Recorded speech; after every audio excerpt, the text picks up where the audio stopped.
আসসালামু আলাইকুম। চলে আসেন নতুন একটি ব্লগ নিয়ে। আজকের ব্লগটিতে আপনারা দেখতে পারবেন আমরা বান্ধবীরা মিলে কোথায় কোথায় ঘুরতে যাই, কি কি করি এবং কি খাবার খাই। তো চলুন ব্লগটি শুরু করা যাক। আজকে আমরা বান্ধবীরা মিলে মঞ্জুরা কফি হাউসে চলে গেলাম হাঁসের মাংস দিয়ে ভাত খেতে। মঞ্জুরে যাওয়ার সময় রাস্তাটা খুবই সুন্দর ছিল।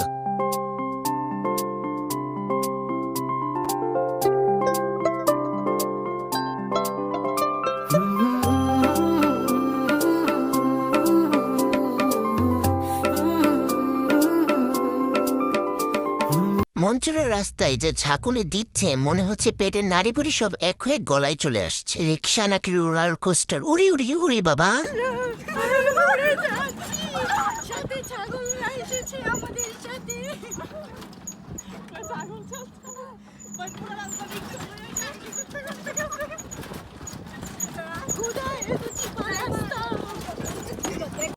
মঞ্চের পেছনের রাস্তাটা ছিল একদম মঞ্চে যাওয়ার মতো।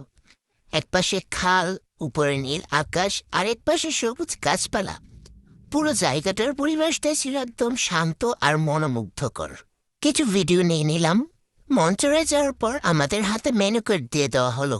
আমরা বেশি কিছু না ভেবে একটা কম্বো অর্ডার করে ফেললাম।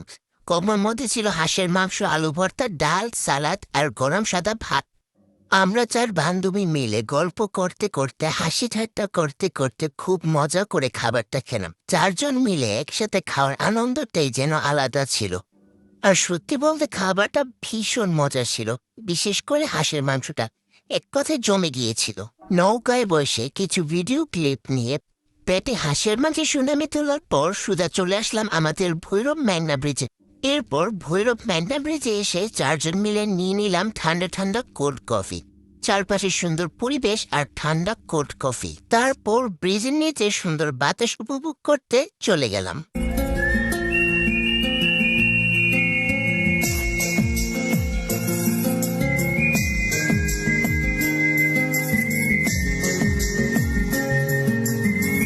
দেন আমরা চলে গেলাম মেঘনা ব্রিজের উপরে সানসেট দেখার জন্য। ব্রিজের উপর দাঁড়িয়ে চারপাশটা দেখতে মনে হচ্ছিল পুরো পরিবেশটাই যেন অন্যরকম সুন্দর হয়ে গেছে। কিছুক্ষণ শুধু চুপচাপ দাঁড়িয়ে আকাশটা দেখছিলাম আর মুহূর্তটা উপভোগ করছিলাম। আজকের ব্লগটা এই পর্যন্তই। আপনাদের কার কার এমন বান্ধবীদের সাথে হাঁসের মাংস খাওয়ার অভিজ্ঞতা আছে কমেন্টে কিন্তু জানাতে ভুলবেন না। আর পেজে নতুন হলে ফলো ও লাইক দিয়ে পাশেই থাকুন। সবাই ভালো থাকবেন, টাটা।